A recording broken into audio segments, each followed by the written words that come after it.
Okay, Divine Goddess, I love and appreciate you and everything that you actually did for me, like to get me this far in my life.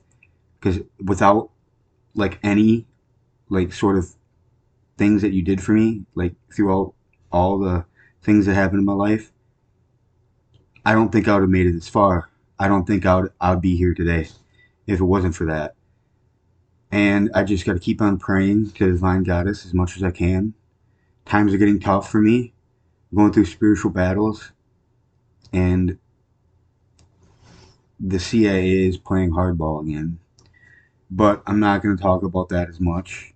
I'm just saying that I kind of made an oath to God to really hear me out, like, because I've always talked to God in a certain way, and I known that this omnipresent universal field was real, kind of.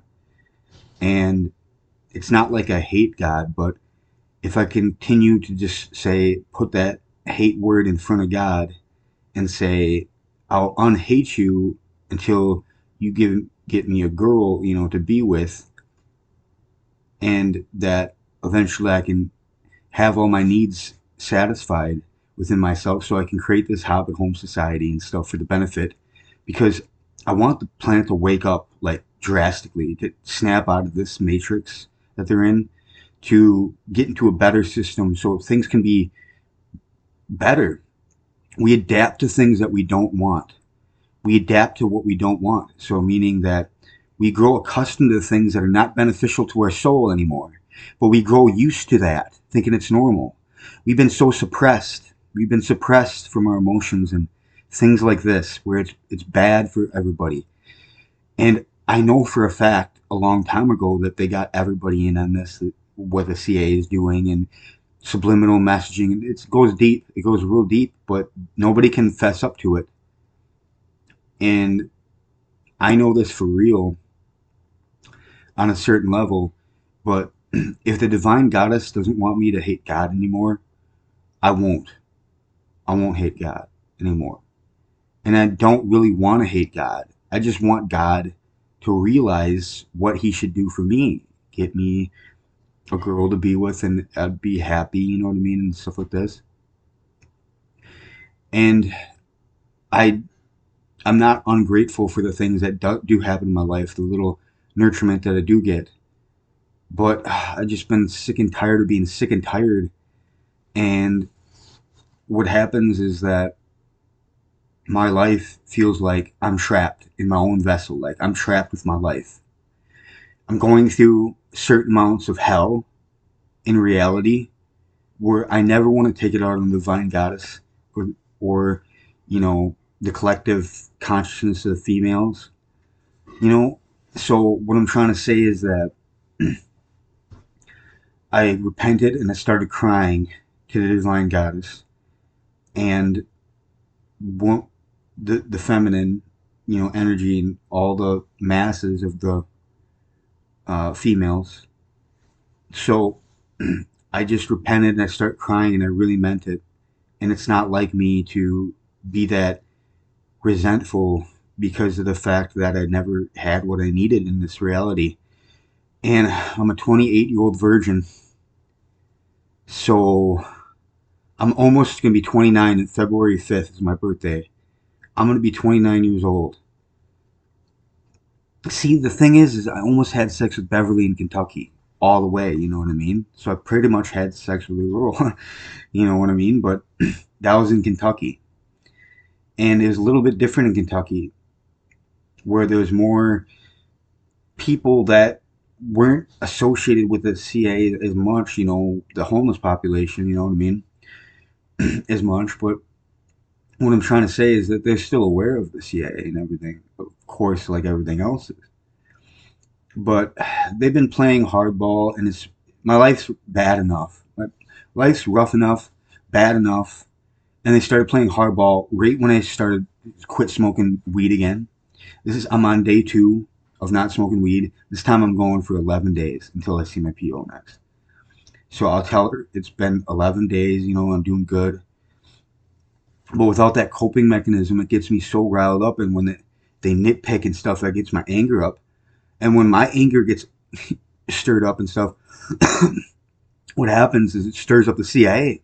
They start playing hardball, and then nobody's happy because when they weren't playing hardball, things were in the background, not in the forefront of life, but in the background of life, just little whispers and stuff. Get your awareness, paying attention to it, but not like an extreme level where it's bothering you. But now it's kind of starting to bother me. Like, I think World War III would snap America out of it and start building this Hobbit Home Society, treat me seriously. I don't have too much of a following, you know what I mean? But in this town, I kind of do on Facebook, but not on YouTube. And I don't want my privileges taken away from making these podcasts because it's very important that I do.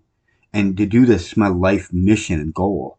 Without these podcast videos, I wouldn't even feel like living, though, honestly. So Kylie has got to help me out, my probation officer, um, to make this less painful as possible for me and to try to actually help me out. Because my life is getting more difficult by the day. I'm sick of being so lonely, nothing to do in Merrill. I need to go to Wausau, Rylander to get transferred. Like, it's a real thing that no offense to the girls that like me in Merrill, like the ones that, you know, say good things out the window at me. But what I'm trying to say is that I need a fresh start in a different town where I can meet some new people and get in a relationship with the girl. The girl will give me a chance, you know, and everything like this. So if I get into a relationship, that'd be real good, you know what I mean? But what I'm trying to say is that this is what I'm talking about is what's been going on in my life. And what I'm saying is that it's just not good when they know they can trigger me. Their agenda isn't to make me mad. It's something else. And I don't dare talk about it because it's kind of disgrace to my soul. Because I worship the divine goddess and everything, and diligent, and I never let them step over top of my will. Because my will always is more powerful. Because I have morals, and I have a strong belief into what I believe about the universe and stuff like this. And I don't want to be upset. And the universe can get upset back at me. But what I'm trying to say is that the universe knows why what I'm going through and why I'm upset and the reasons behind it and this universal aspect behind why I'm upset and stuff like this. So what I'm trying to say is that I'm trying my best, girls, and I like to be goofy and silly, you know what I mean, and you know do all this stuff like when I'm happy and I can say all these goofy little things that make me happy about the divine goddess and stuff. And being in my sexual nature and feeling free and feeling like I can worship the divine goddess and do things like this, and eventually hopefully I get a girl to be with. But um yeah, it's just not fair, like what everything's happening to me. Like, it's not fair. The CIA has to stop pushing other people in my life to crack down on me because my life's hard enough, all right? Please don't. Please don't take away any more things, you know, from me because literally, how can they do that to me? And knowing that I'm a 28-year-old virgin and my life sucks and I'm trying my best to get by with my life. And like, literally, what's that called? Like, being so lonely, being so, like, so lonely that it's driving my mind literally insane sometimes. Because how do I get out of being so lonely in that mindset when there's nobody that I can turn to? Hardly anybody, I hardly have any friends. If I had more friends, I wouldn't be so lonely all the time.